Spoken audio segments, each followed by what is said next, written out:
What if losing 100 pounds didn't have to feel like punishment? Our guest today, Jonathan Ross, grew up with parents who weighed over 800 combined pounds. And today we're diving in how to rewire your brain, how to move your body, and actually enjoy the process of losing weight. No shame, no gimmicks, just real talk. This is one of the most inspiring shows that we've done. You are definitely going to tune into this. As always, Kelly, well said. Let's get to it.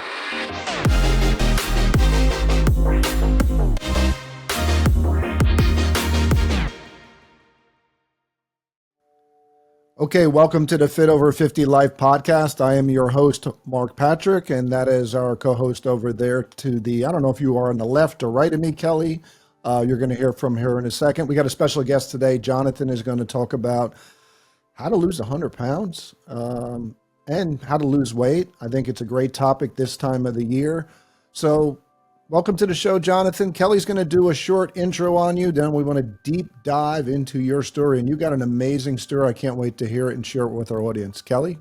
Yes, Mark, when you brought this topic up and you said you want to talk about losing 100 pounds, instantly Jonathan Ross came to mind. I'm like, he is your guy. He's one of the most relatable guys. He has such an inspiring story. And he grew up with parents who together weighed over 800 pounds. And that experience really lit a fire under him. And he's not just changed his own life, but so many people. He is a celebrity in the fitness industry, a multiple-time personal trainer of the year. He's an author. He's a speaker. He travels the world. I love his creativity. He does something called FunTensity, his company, where he makes movement playful. I've watched some of his videos, and we're excited to get into what drives him to do this and how he helps people lose 100 pounds, keep it off, and actually have fun doing it. So, Jonathan, thanks so much for being here. You're welcome, and thank you both for inviting me to participate. So, Jonathan, maybe you could share with everybody your backstory, your upbringing, and pretty much everything that went on in your life, and then we could dive into how we can help others. Let's go with that first. Also, I want to hear about this rubber chicken story on your website. I saw that, so we got to weave the rubber chicken into this thing too. So. It's surprisingly easy to do for me, but so the old saying that people don't know how much you care, or they don't care how much you know until they know how much you care, is really the essence of why I'm going to talk about myself. I really only like to do this if it's meaningful for someone. And so hopefully anyone listening to this who's struggling with health and fitness and just trying to navigate that, I know how hard it is. And the reason I do it is because of my family history. And when you see what I've seen and experience what I've experienced, the downside is I had to lose a parent to get it. My father was 424 pounds when he died, and almost 30 years ago to the day. It's a little over 30 years now. But he didn't live well is more important than how much he weighed. But that certainly was a factor. At the time I was 24, I didn't really have a career yet. I graduated with a degree in astronomy, and other than figuring out that I didn't want to work in the field, the strong physics background helped getting into fitness. It's turned out it was more of a hobby, but then I was in the post-degree life, I was like, what do I do now? I have no idea. And my father dying, the upside of that is it gave me clarity, because I immediately I didn't have one of those light bulb moments, because people don't often have those. It was a slow developing decision, thinking about working in fitness. But the moment I made the actual decision, I felt the hair on the back of my neck stand up. And that was a moment where I just knew, okay, this is what's it for me. And so that means that I got into this for the reasons that have to do with helping the people who need our help the most. As a lifelong fitness professional, we do a great job of speaking fitness to people who already mostly need it. We don't do a great job, and it's not a criticism of the people in the industry. It's almost a frame of reference difference, where we're just so far from what it's like to live being a very heavy person and not feeling good in your body that it's hard to understand what it's like. And so my background of seeing things like, as a teenager, I had to bend over and tie my father's shoes in public, and I would have to go in the bathroom and scrub his back for him. And people think they're embarrassed by their parents. They have no idea. It's really, I can kind of win that competition on who got more embarrassed by their parents as a teenager. But these are things that speak to a quality of life that's poor. And it began to shrink his world, and he became miserable, and he did less with his life and did less with his time. And then when I chose to pursue a career in helping people avoid the way he was living, it really has always been for me about making sure that I put things in practical, easy to understand, usable forms where people can digest it. I understand that people have lives where maybe fitness and health isn't their top priority. It is a priority, but they have other things that matter too. So we can't just pretend like just do it, or if you have enough discipline, you'll get in shape. There's all these glib responses that we have, and it just shows a lack of sensitivity for the difficulty of navigating living like that. Because when everything is an engineering problem, like, and I mean that, if tying your shoes, like, for example, I talked about tying my father's shoes. There's times he'd come home from work when I was a teenager. He'd come in the door with a shoe untied because he couldn't tie it. He couldn't reach over to tie it. So when every little movement in life is an engineering problem, and we just say to someone, stop being lazy, go get in shape, that's not acceptable to me. So it's really been always about figuring out ways that I can communicate a path forward for getting healthy and living better and enhancing quality of life for people that seems approachable, that seems doable. The old saying, a journey of 1,000 miles begins with one step, comes to mind, because also the journey of like a half mile that you give up very quickly begins with one step.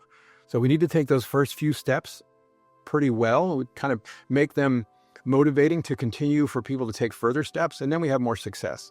So that's just a little bit of a background of how I got into wanting to help people live the best lives they could and help to just make the process of change a little bit easier for everyone.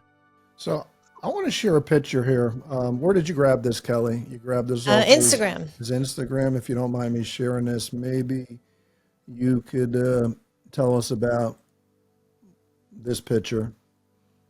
So this is something you posted on your Instagram. I'm assuming that's your dad.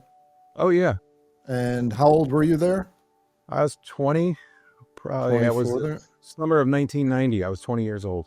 And how much was your dad at that moment, you think? Don't know, but he was probably 400-ish, definitely on his way there. Yeah, so that was... Yeah, if you all are just listening to this, you have to see this picture. I mean, it's just... this was something that Jonathan put on his Instagram as obviously inspiration for change. It was, and that post that I made, I was kind of pushing back against the health at any size movement, because there's certain sizes at which there is no health.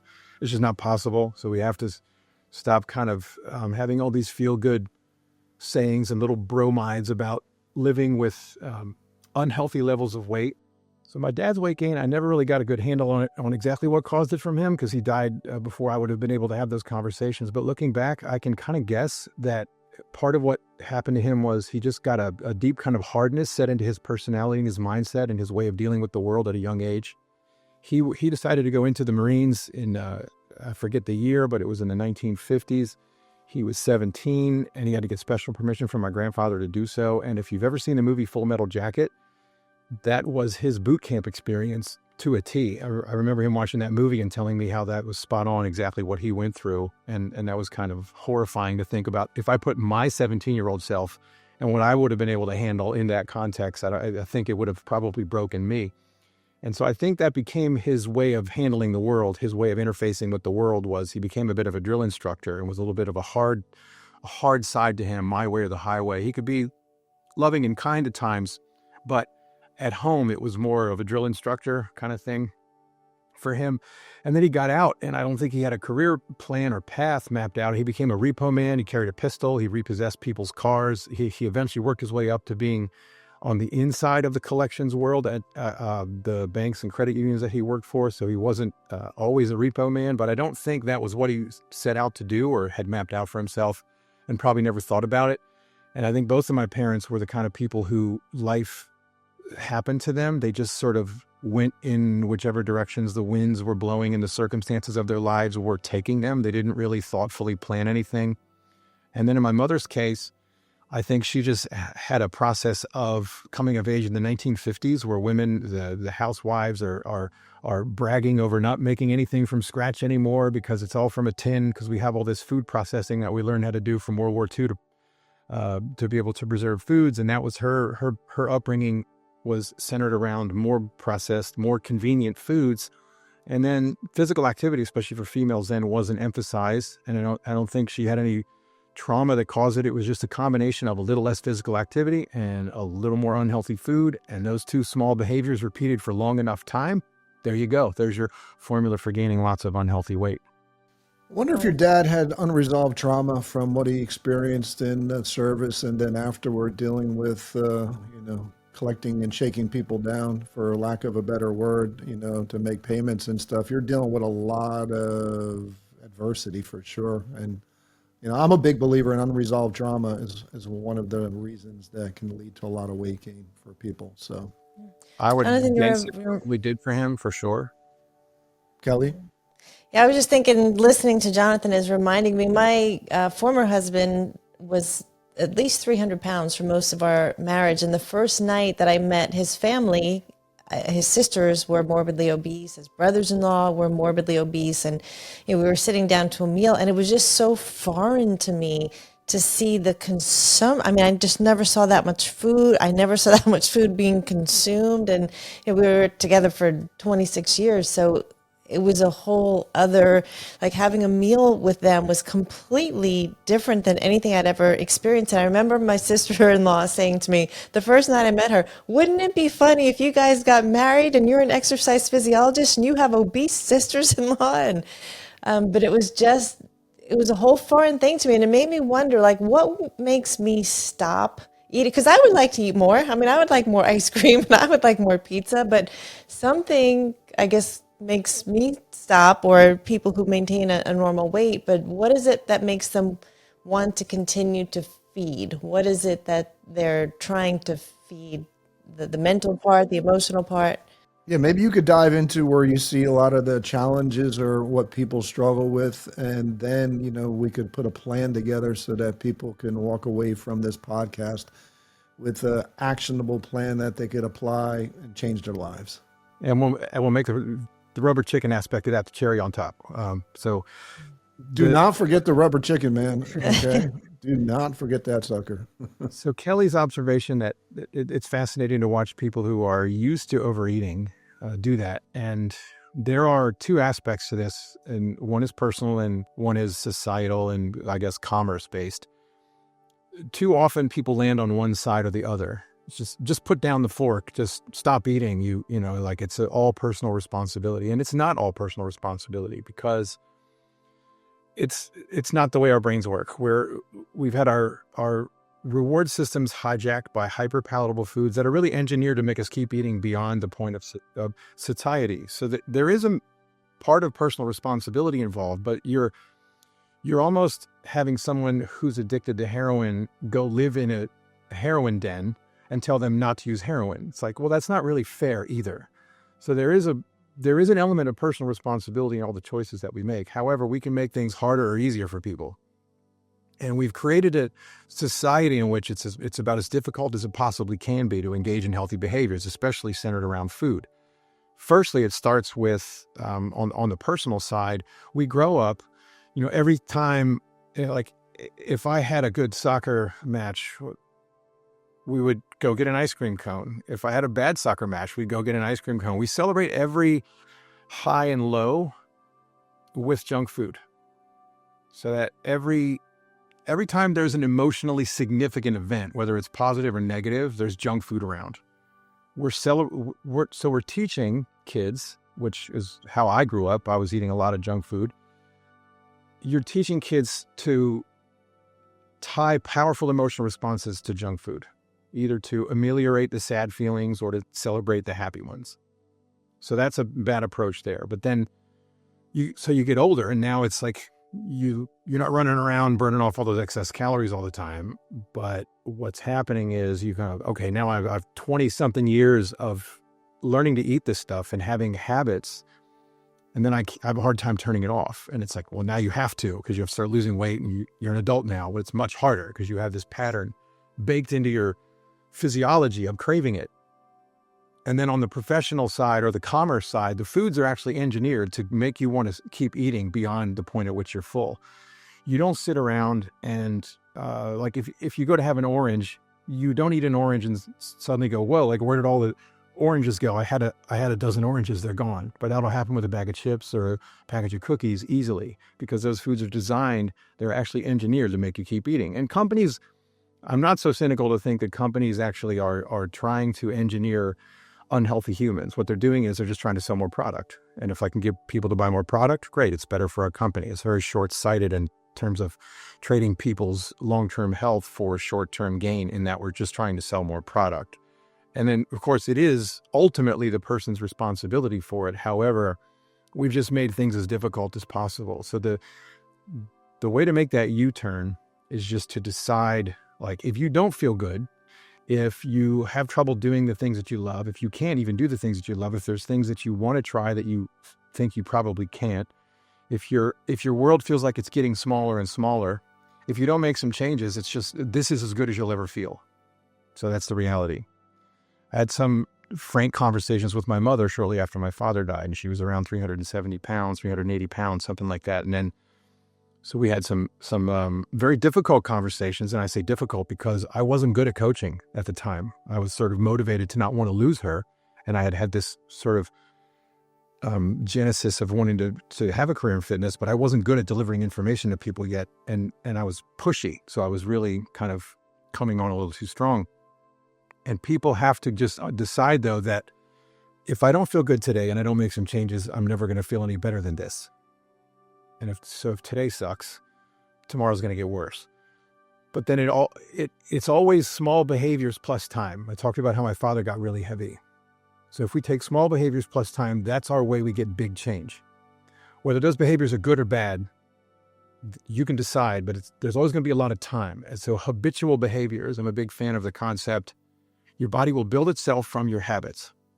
So what we do most often is going to determine the type of body we live in. So when we look down, and if we're not happy with what we see, or we're not happy with how we feel our body performing, we're really looking down at the last 5 to 10 years of our behaviors. It's not what you do on any given day that matters. So we just make that U-turn. Once you decide, I want something different, you just eat something a little bit healthier that you enjoy. Just trade out some foods. People act like nutrition is confusing, but maybe it is when you get into the weeds of certain things. But if we're discussing, is it healthier to eat nuts or donuts? I think we know the answer already. We just have to kind of accept it and understand that this is kind of the last point I'll make for this, getting back around to the empathy that I have for people. If you go outside on a bright sunny day, you come back inside, what happens? Your vision's washed out. Everything looks a little bit grayish green. You don't see a lot of detail. Same thing happens with our taste buds. If we're eating really super salty, super sweet, very rich foods, and now we eat natural foods that taste like natural foods are supposed to, which is there's no extreme flavors, it's going to taste bland and boring. The difference is our eyes will adjust in 30 seconds. Our taste buds take a lot longer to adjust. And having that knowledge that, okay, this is a process for me of resetting my taste buds. Because I can tell you, I grew up with breakfast was like Pop-Tarts or Lucky Charms or Cinnamon Toast Crunch or Count Chocula or Fruit Loops. We all did. Being in our Cookie 50s, Crisp, yeah. Cookie Crisp was another Captain Crunch. Way too much orange juice, way too much Sunny Delight. And then I had my Happy Meals from McDonald's, so the super sweet, super salty food. And so don't think it wasn't hard for me in my early 20s when it was time for me to start getting healthier. It's very difficult. I remember distinctly there was a period at which I was proud of getting down to 1 soda per day because I was drinking multiple ones. Sometimes it was like a big gulp from 7-Eleven, which were popular at the time. I don't even know if they still sell them because I haven't been in one in so long. But I got down to 1 can of soda per day, and I felt like that was a win. So that was a step in my journey of progressing. Well, it's now 30-ish years past that time. If I was still drinking 1 soda per day, that wouldn't be progress. But if you had said to me in that moment, all right, it's time to get healthy, you have to go to 0 soda today, I probably would have said, nah, not for me. So there's this process of deciding to make a change that is meaningful enough. This is the magic formula for anyone listening. It has to be meaningful enough to make a difference in your health and how you feel. But it also has to be small enough that it doesn't freak you out. So whatever change you're going to make has to be meaningful enough to make a difference, that it motivates you to continue because you're feeling the change, but it's also not so big that it doesn't make you say no. That's good. What do you think one of the biggest lies is that people believe about weight loss, especially when they have 25, 50, 100 pounds to lose? The biggest lie. Wow. It's probably one they tell themselves. It's one that says, I've tried everything, nothing works for me. I'm just big boned. I'm just this. I'm just naturally that. Nobody's naturally 400 pounds. Doesn't happen. That's why I don't believe in health at any size, because whatever size my father wore, there's no health at that size. It's not possible. So that the biggest lie is this belief that I can't change. Now, the good news here is that because we're all humans, we all are governed by the same rules of physiology. That means our body's always about stimulus and response. Now, there's varying degrees of that stimulus. So people that have more natural skin pigment can be in the sun longer without getting burned. And so there's differences, but the rules are the same. So that means that if someone says they've tried everything, what that says is they've tried a lot of things, but they haven't tried what will work for them. Very often, what will happen, there's this perverse kind of psychology that comes up where as much as I want to believe that I can change, if I believe that I can't, like it's just genetically not possible for me to change, it removes personal responsibility from me. And that's not a conscious decision. It's like a subconscious thing where your brain wants to feel good on a given day. So it says, well, it's cool if it's not up to me. It's cool if it's not, if I don't have a choice in my health, because then I don't have to make any changes. It's a way to have the little devil on our shoulder whisper in our ear and continue engaging in behaviors today that we aren't ready to give up. But the reality is that when you make the change, if you start to feel some of that transformation in your physical self and in your mood and mindset, just that little bit, you'll be motivated enough to move forward. But the key is making the right change. So I think the biggest lie people tell themselves is, I've tried everything and nothing works for me. Well, I think you made a very important point earlier on about small incremental changes. Something I call, and I hacked this off of my business partner, called the law of insignificance. Most people focus on winning the war. I got to lose 100 pounds.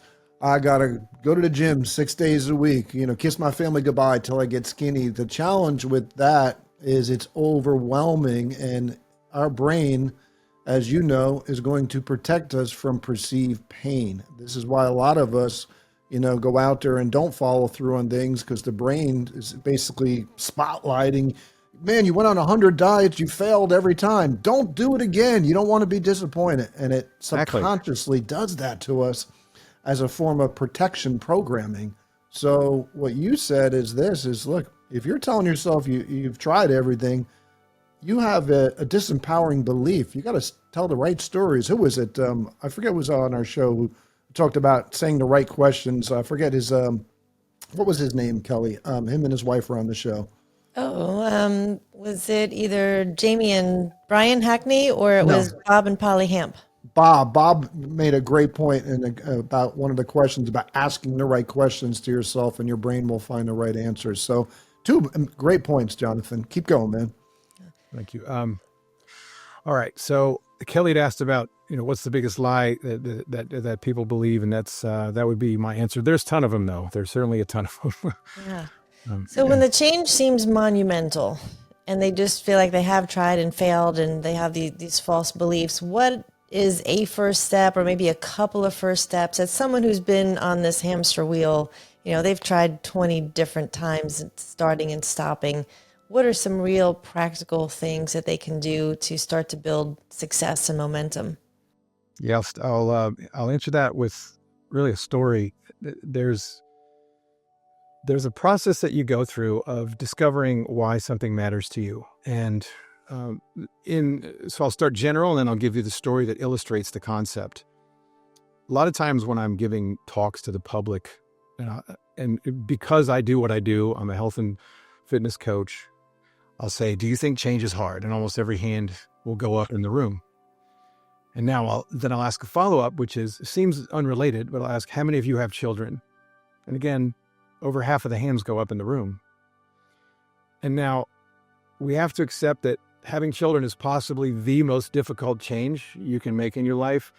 And most people do it more than once. Most of the time it's on purpose. Occasionally it's by accident, but most of the time people willingly choose this, and it's the most difficult change you can bring into your life. So now you're going to tell me that eating vegetables instead of chips is harder than that? It's not.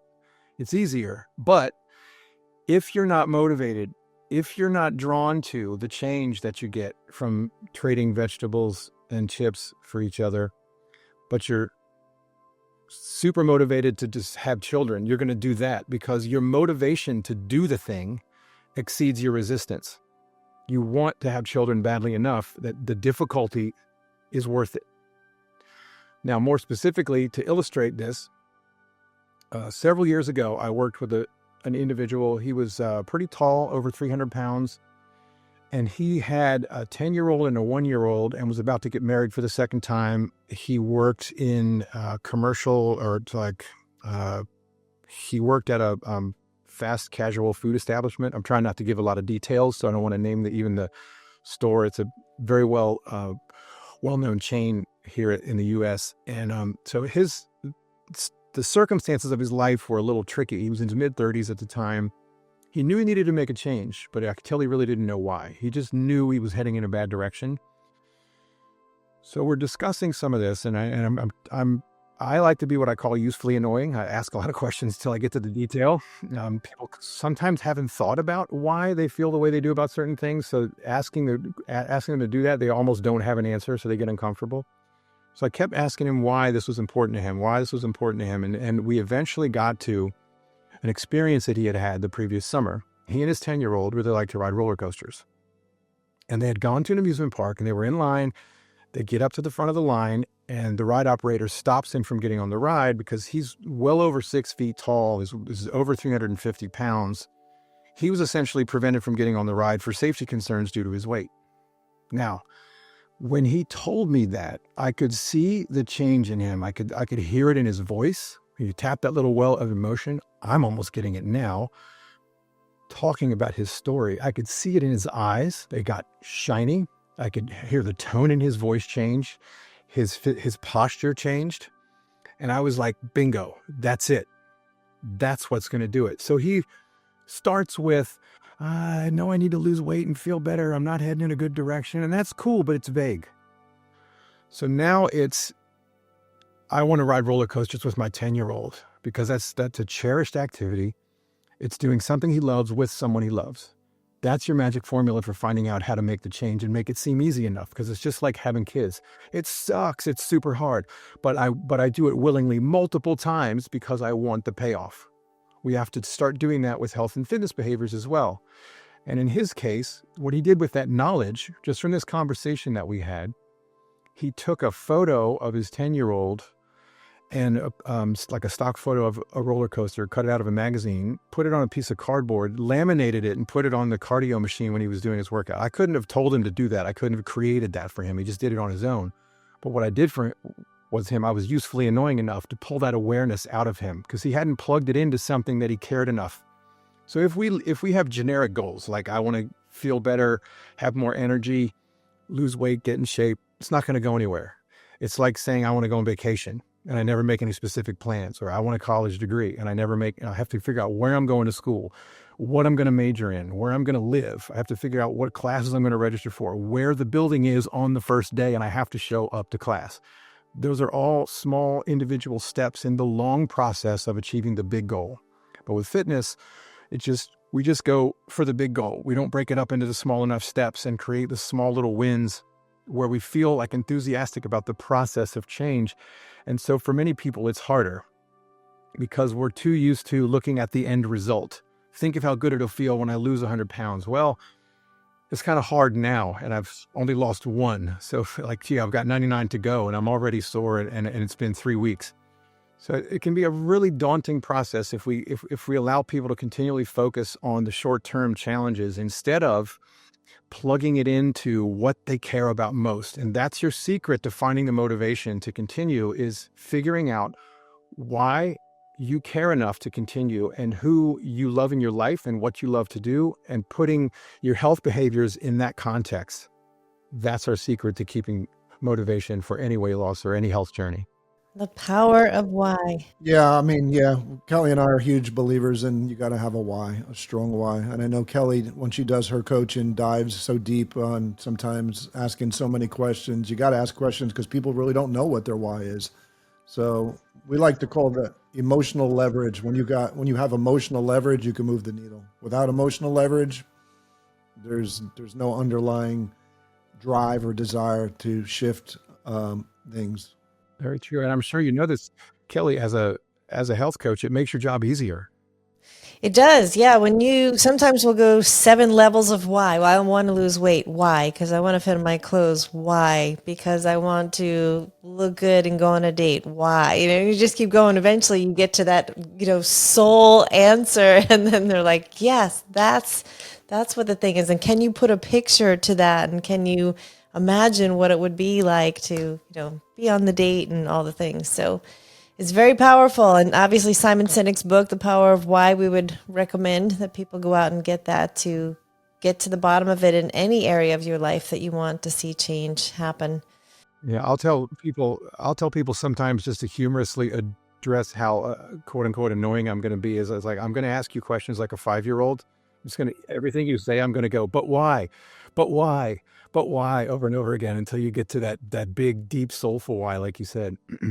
I love that. I was having a conversation with my son the night before about your mind being able to understand that two things can be true at the same time. And he's actually really good at it.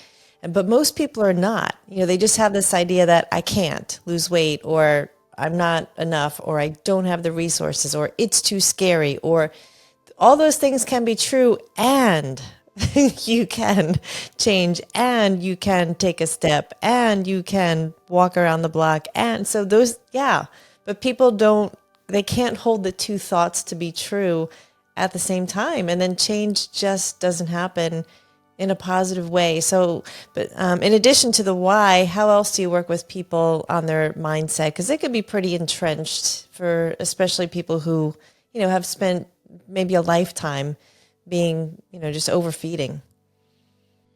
Well, the other way I'll do it is I like to remind people that they've already got the skills that they need to have success with health and fitness, because they might be an attorney, they might have some job, they might be a project manager, they might be an engineer, they might be just a domestic engineer getting everybody out the door to school on time, fully dressed with the right lunches and the right books in their book bag and whatever. So like, those are complicated things. I've had clients that do things professionally that just go, wow, I'm glad I don't have to deal with that, and they crush it. But then when we start talking about health and fitness, they feel like unconfident and like, oh, I don't know what to do. And it's almost like they've siloed off all of the skills that they have that have helped them find success in other areas of their life, and they don't bring them to bear in their health and fitness pursuits. And so I try to remind people, like, you've already got the skills. You need to do this. You just have to pull them out of this other area and start using them in this one. That's a great analogy. I mean, the kindergarten skills are really what people need, the basics of sleep and water and natural food. They don't need a PhD in, physiology and nutrition to get there. So I want to reiterate what you just said and just put a little bit different spin on it. Most people, when it comes to their health, think they have no motivation or willpower or whatever the heck you want to call it, which is complete BS, okay? They are driven by their values unconsciously to fulfill those values. Then you take people that go to work, they're able to get up every morning, sometimes not even with an alarm clock, work hours and hours and hours. They're already incredibly motivated towards other areas in their life. So once you get them to see that and say, look, you're already motivated, it's just not towards your health now. Here's why: because your family, your work, and those are the top values. You're putting all your time, energy, and resources into those. All we're going to do is move health up higher on the value list here. You went on a roller coaster, or couldn't get on the roller coaster. That created a massive pain shift where you weren't happy about that. So now health just moved up a notch on the ladder. And now we get your family where you can get you and your family feeling healthy together. Now we're tying that into your top values. There's no way you can't win on that. So that was good the way you said that. So Yeah, and thanks for adding that extra little context too, because everybody does have motivation. I mean, well, I can't say everybody, right? Because there's somebody just laying around doing Towards nothing. something, yeah, towards something in their Most life. people have they're just pointing it somewhere, and they think Even a they, gamer is motivated at yeah, gaming. I mean, that absolutely. activates the executive center of the brain with goal setting there. So that's why teenagers lock themselves in a room all day long, but you can't get them to take out the darn garbage. So Yeah, they're still motivated. They're just motivated to it's do the just things towards that they want. gaming. Yep. Hey, we had a guest on not too long ago, Dr. Jeffrey Gladden, who's in his 70s and is a longevity doctor. And I was with him yesterday, and he goes, Kelly, let me take you to the gym and show you how you could rebuild an ankle. I go, okay. And he goes out the door and he goes flying up the steps 2 at a time. And he gets up there and he slips on these things they're like a half a boot with a ball on the bottom of it. And he starts rolling his ankles around this way and that way. And then he's walking around. And then he takes them off and he starts doing these like airplane figure eights. And then he's doing them backwards and he's doing them with his eyes closed. And I should have totally got my video camera out, but I'm like, wow, like he's in his 70s and on the bleeding edge of longevity because he also gets the curiosity and the fun factor. And I know that that's something that you have infused into everything you do with your coaching practice. So what was the turning point that made you realize that fitness could be fun? And what are some ways that you integrate it? Yeah, that's a good observation, and I love that story too. Just that, and you said it. The key there is the curiosity and the fun. The curiosity is a mind that's hungry for novelty and for understanding, but then also just the emotional lightness that comes from keeping fun in things. It's just such a valuable thing. And so the journey for me, as a kid, I was an only child. I had a lot of friends in my neighborhood, so I had a great upbringing. Don't have a problem not having any brothers or sisters, but I was always playing. My happy place was outside, running around with my friends. We were having squirt gun battles, building snow forts, snowball fights, playing King of the Hill, playing football in the street, climbing trees, running through sprinklers. Like that was my happy place. And so then as an adult, I started exercising and I'm like, okay, cool. This is cool. But still for me, my happy place is when I'm doing things outside with people that I consider friends, like if I'm playing beach volleyball or stand-up paddling, my summer activities. I'm fortunate enough to have all 4 seasons. So during the winter, I do outdoor ice skating a lot. And I occasionally will do pond hockey if it gets cold enough. So there's some things that I just love to do outside. Now, I love working out, but I don't work out for the sake of working out. Those are the things that drive me. And so I started realizing 15-ish years into a fitness career where as someone who has a formal science background with an astronomy degree, I approached my fitness career almost a little too cerebrally in that I was like, okay, people just need to know what to do and then they'll do it. Because having clarity on what to do is important. Well, yes, it is, but I learned pretty quickly that wasn't the reason why people weren't having success. And so I started maybe around 2009, approximately, starting to study the brain, just in general. Brain health started with looking at Alzheimer's and Parkinson's and stuff like that. And I was just fascinated by it. But that took me on a journey of different aspects of brain fitness, which also includes behavior change and decision-making. And then I think it was Stuart Brown's book, Play, which is probably 15 years or more older now. It was kind of a thing I read and went, oh yeah, this makes sense, where you kind of time flies when you're having fun. That's never a feature of exercise. People, is it over yet? People are always kind of expecting it to be over. And I kind of was like, well, why isn't it like that? Why does it always have to be the path of most difficulty to get in shape has to suck or it won't work? And that was kind of a turning point for me in terms of keeping fun involved in exercise. And then I was doing I had been doing presentations for a fitness company called Spry in the mid 20-teens.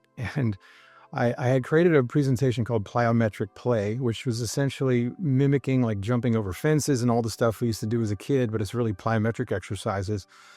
And I was giving that presentation one day and I came up with the term fun plus intensity, which turned into FunTensity, which it was again, the back of my neck is one of the last places on my head that has hair. So it again made the hair on the back of my neck stand up.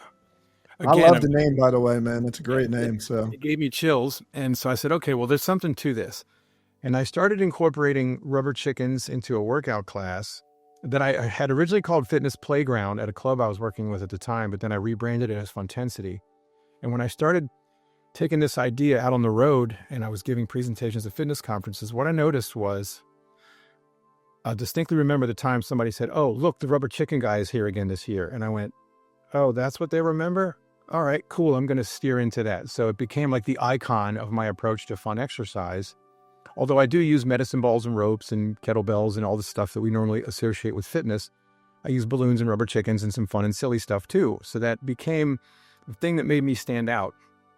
And I do believe that's like 80% of the population won't show up for the intensity. They'll show up for the fun. The 20% might show up for the intensity because they want to be crushed.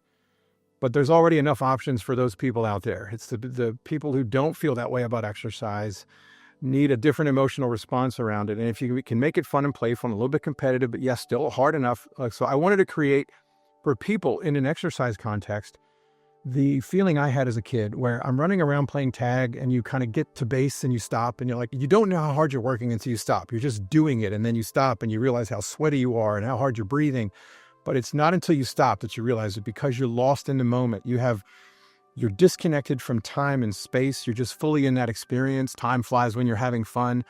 All of a sudden it's time to go in. The street lights are on. You're getting yelled at to come inside, and 2 hours goes by in a drop of a hat. That never happens with exercise unless you make it fun. And so for people that are adults and there's like, I've got to do this or get in shape and it's all just heavy, that'll be fine for the 10 to 20% of people that love that intense experience and they want it to be challenging. But then the other people, if you can appeal to their sense of play, fun, and also social connection, you can have a much different attitude about exercise, and it changes the emotional response to the idea of physical activity. And I'll kind of close my little speech about this here with the idea that there was a study as I was putting together the FunTensity training program and sort of beginning to teach it to the industry. There's a really fascinating study that shows when you make exercise reactive and interactive, meaning it's not predictable, and there's a little bit of competition and fun and playfulness in it, people will work harder, but they will subjectively report that it's not as hard. They're like, so you have this standard level of effort. They think it's okay, it's that hard. When you make it competitive and playful, they actually work at a higher level, but they report it as being exactly the same as the less intense but non-reactive level. So essentially, when they're lost in play and it's social and there's a little bit of competition into it, they'll just willfully work harder without you having to drag them kicking and screaming into greater intensity, but they will subjectively report it as not being harder. Wow, how much easier does that make your life as a fitness professional when you can actually get people to willfully work harder but not report that they actually did? So, couple of thoughts on this.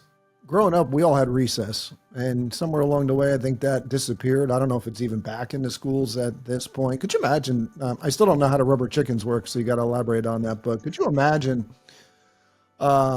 doing something like this for a corporation where they go on a recess and literally take the whole company out for 20, 30 minutes and start, going crazy and then going back in? Could you imagine the increase in productivity, mood, attitude, everything that would happen from just 15, 20, 30 minutes or something like that? That's simple. I mean, it's mind boggling there. So as soon as you start talking about the chicken, I'm like, Kelly, I got to do this thing. Okay. You need a fish, a rubber fish. I'm a big fisherman. So what I'll do is I'll verbally walk you through a couple of ways you can use something like a rubber chicken. So if you're listening to this, okay, if you have a dog chew toy, it doesn't have to be a rubber chicken. You can start to do physical activity that is fun and playful. And the way I always use this was to have two people, so that in the FunTensity program, it's always partner-based, because I believe in elevating the experience through the value of social connection. And there'll be people who'll say, I don't like doing group exercise. I'm like, yeah, you just haven't done it like this, because all humans are social species. There's no like 100% lone wolf people. Well, there's a small number of them. We usually call them psychopaths, right? We just kind of lock them up.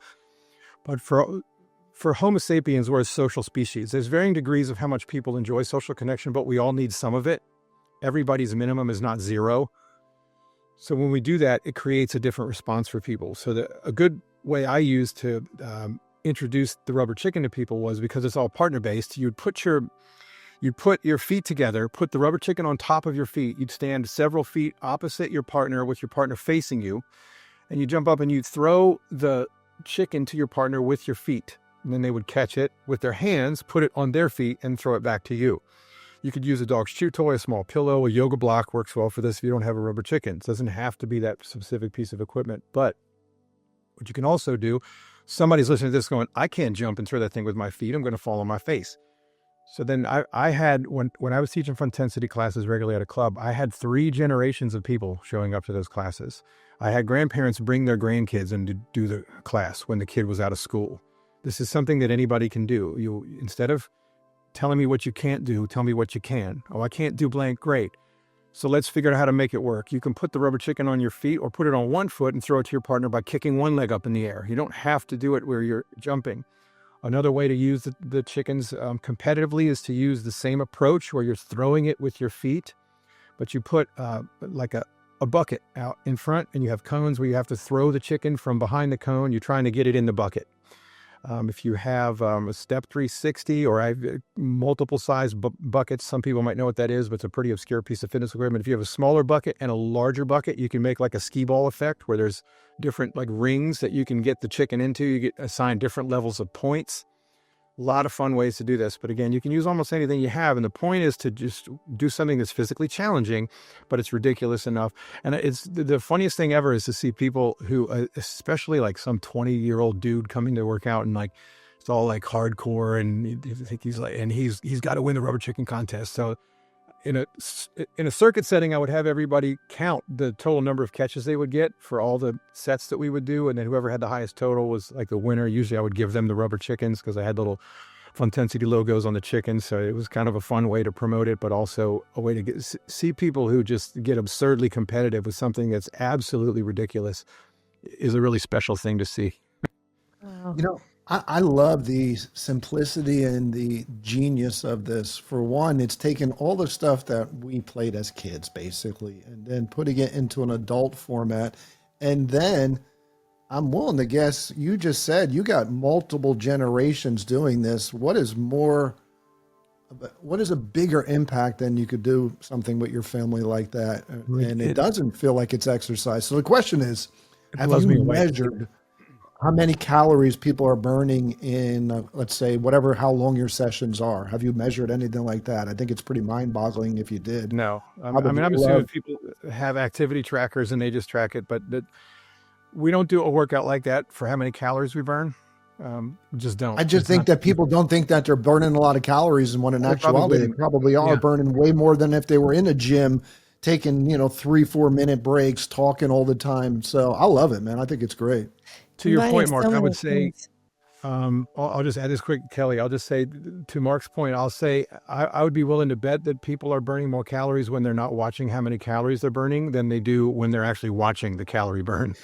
It just takes technology and it just puts it down to a level that we all grew up with. Go outside, don't come home until dinner time.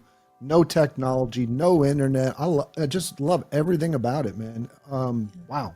Were you going to add something there too? Yeah, it just combines so many things that people are really craving and need. It's combining movement, play, laughter, outdoors, probably not all the time, but just if you're doing these games outdoors, partnership, community. I mean, it's checking so many boxes and it's so simple. And I imagine people leave there and they just feel incredible, completely in a different state than how they arrived for the FunTensity class. And as adults, we're not laughing as much. We're not moving as much. We're not playing as much. We're not connecting as much and getting our heart rates up and getting outdoors and, even the kind of movement, bending and twisting and kicking. And we're not doing that in a traditional, go down the line of equipment at the gym.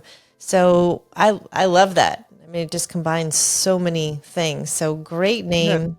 Great job. Thank you. And there's nothing wrong with going down the traditional line of equipment for people. The problem is like the fitness industry is typically like the world's biggest, best shoe store, offers the highest quality brands, but it only offers them in one size. It says, we got the best brands. People go, well, that doesn't fit me because I'm a size 7 and all you have is 9s. But we keep going, but it's high quality. And they keep going, well, it doesn't fit me. And we're having this disconnect between what we offer. And there's nothing wrong with them, but the problem is it only serves a small percentage of the population. And all your body needs is the right intensity, frequently enough, regular activity that's not intense enough to be exercise. We need to move a little more frequently throughout the day. That's all we need. There's a lot of wisdom in our bodies that tell us what we need, what we want, and what it wants. And we don't have to live in fear of it if we can start to trust the signals our bodies are telling us. So the context of, since we started talking about losing a lot of weight, it's regular physical activity, it's the right nutrition plus time. And because our bodies are designed to move all the time, regularly throughout the day, not intensely. So the goal isn't to crush yourself in a workout and strap yourself into a chair for the other 23 hours of the day. It's to occasionally have these challenging spikes of exercise to enhance fitness, to create change in the body, but then to move regularly throughout the day, just because we have a body that's literally wrapped in muscle. It's designed to move all the time, regularly through lower levels of physical activity. And so that's really the key, is this sort of the non-exercise physical activity, getting that a little more frequently as well is a huge factor for weight loss. In addition to just feeding yourself foods that aren't messing with your metabolic health, they're just throwing off our endocrine systems and just teaching our body to go haywire. If we're just eating clean, again, it's nuts versus donuts. We don't have to really split hairs over what's healthier. It really is simple when you do the basics right. And then you can start to trust the signals that your body is telling you. And so that, back to the story of my parents, my mother, she lost about 170 or 180 pounds at her lowest. She's now 84. And I can't believe she's lived as healthy as she has, because she made a U-turn in her 50s, but she was very unhealthy for a long time. She had high blood pressure, apnea. She had really bad high blood pressure, actually. And she had her apnea was so bad, she got sent home from work and she was falling asleep at her desk, and they just ultimately said, don't come back until you get this fixed. She lived a really unhealthy lifestyle for a long, long time, and you can make it better, but still that has consequences typically. But when she lost her maximum amount of weight, she's regained a little bit because she's got arthritis in her knees and can't move as much as she used to. But she did learn to ride a bike in her 60s, and she's just reclaimed a lot of quality of life that she did not have in her 50s, and she's now 84.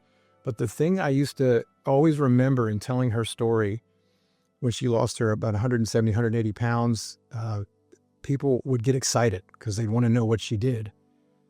And they'd always ask the question, especially someone who's been focused on weight loss. They go, well, how long did it take? And I would say 7 years. And they would get deflated. But and I think about that all the time, because, I didn't think long it took her to gain the weight. I mean, that didn't come on overnight either. It's not like our bodies don't make change quickly one way or the other. It's a little easier to gain it than it is to lose it, because gaining it's a lot more passive. Losing it's a little more active, but it's still a long process. The difference is she made the changes at a pace that worked for her, because I was pushing really hard to start exercising, and all she was willing to do for the first few years was start changing her nutrition. She lost about 90 pounds or so doing just that. And then when she was ready, she said, okay, now I think I'm ready to start doing physical activity. So she plateaued, which is always a bad word in weight loss, which I'll never understand, because if you're climbing and you're exhausted, thank God I hit a plateau. I get to rest. It's flat. Now I can climb again after I've spent a little time in my plateau. And she had these periods where she would get healthier, lose some weight, but then she would level off for a little while and just maintain that. And just it's like she's gathering her strength to make the next climb, which was really the next change that she needed to make in terms of incorporating different styles of physical activity. So that I think it was awesome that it took her 7 years. It could have been a little faster, but she did it at a pace that she never said, this is too much for me, I'm giving up. And that's the big takeaway, is it's that formula of small changes plus time is big results. You're going to get big results either way. You're either going to get unhealthier or healthier, and your body's going to build itself around the things that you do most often on most days. So if you make most of those behaviors good, you don't have to be perfect. You just have to do them consistently enough, and then do them for long enough that your body will remake itself healthier. That's so good. So much great stuff in there. We're actually recording this on my mom's 80th birthday today. And I lost my dad 10 years ago this month. And thinking about losing your dad 30 years ago, it's very impactful. I mean, I can't imagine not having my mom these last 30 years, or my dad. And so to the people out there in the audience who are listening, and you realize that we have choices and it's not too late and you can make a change and you are worth investing in Jonathan, what would you say to that person who's maybe discouraged, can use some hope? What would you, I mean, we want everyone to live those longer, stronger, vibrant, energetic years, to live young for a lifetime. What would be your words to them? I'd say that it's never too late to make change, because your body, as long as you're alive, your body reacts to its environment and it reacts to what you do with it. That's always going to be true. And I think about like something you identified, Kelly, with talking about the experiences that I've had in the FunTensity workout. When I've seen a grandparent bring their grandchild and work out and actually do some very intense stuff, it deeply affects me in a way that it's almost difficult for me to put into words, because other than my father going outside to throw a football around to me, I was the one running the wide receiver routes and he was throwing the ball. And my grandparents, I wasn't that active with my grandparents.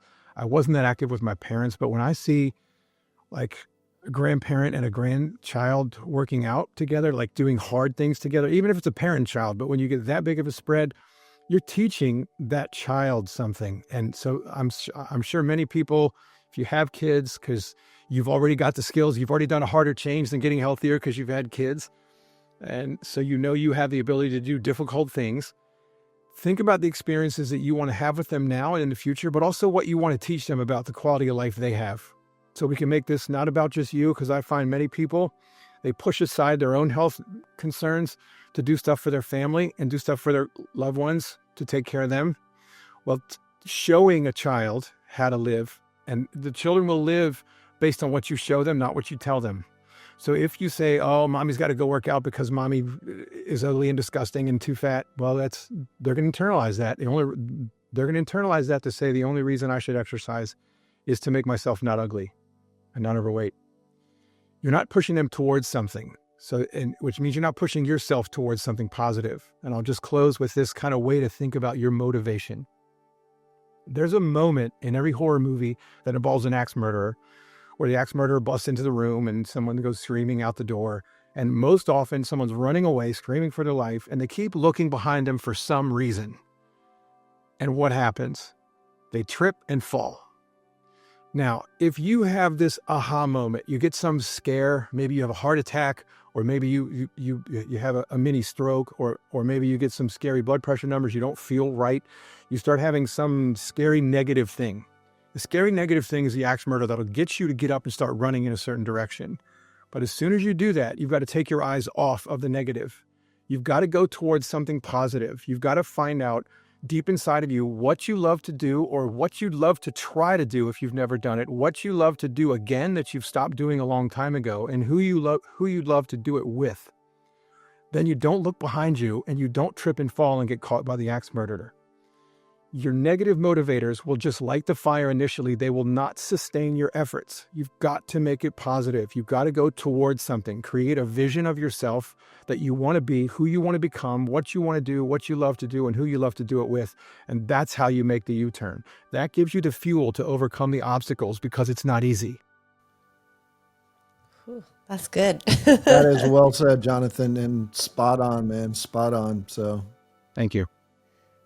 That was good. Well, Jonathan, this was powerful. I mean, you're such an empathetic coach. You have so much to deliver. And sometimes people out there, they need someone to believe in them. They need a coach. They need someone who's going to give them, what they need to keep going, because sometimes they don't believe in themselves enough. So we definitely want to share, FunTensity and all that you're doing. You've got books. What is the best way for people to get in touch with you and dial into what you're doing?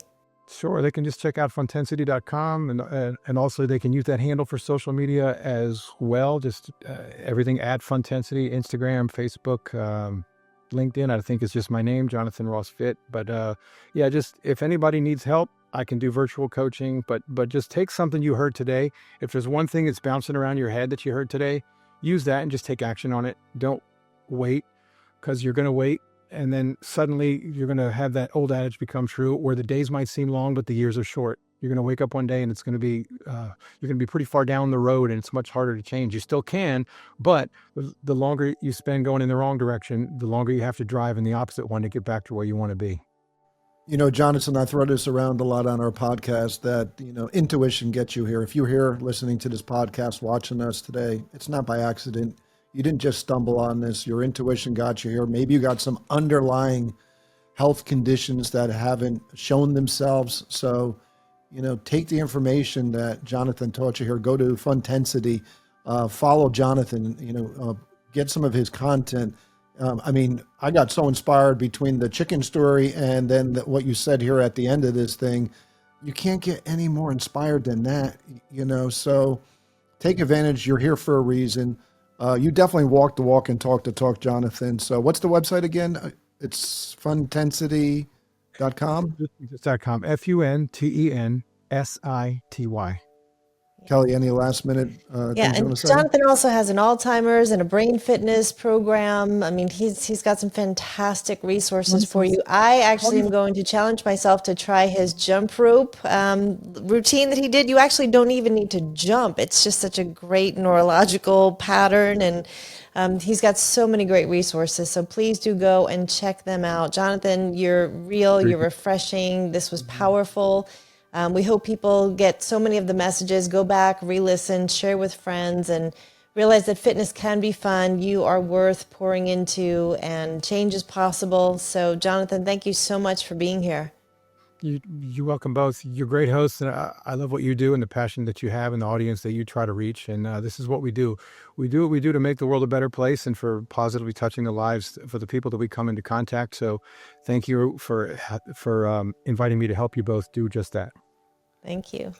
Thanks, Jonathan. Hopefully you all got something out of the episode today that you can apply to your life and live a healthier lifestyle. In the meantime, that is a wrap. We will see you all on the next episode. Bye-bye now.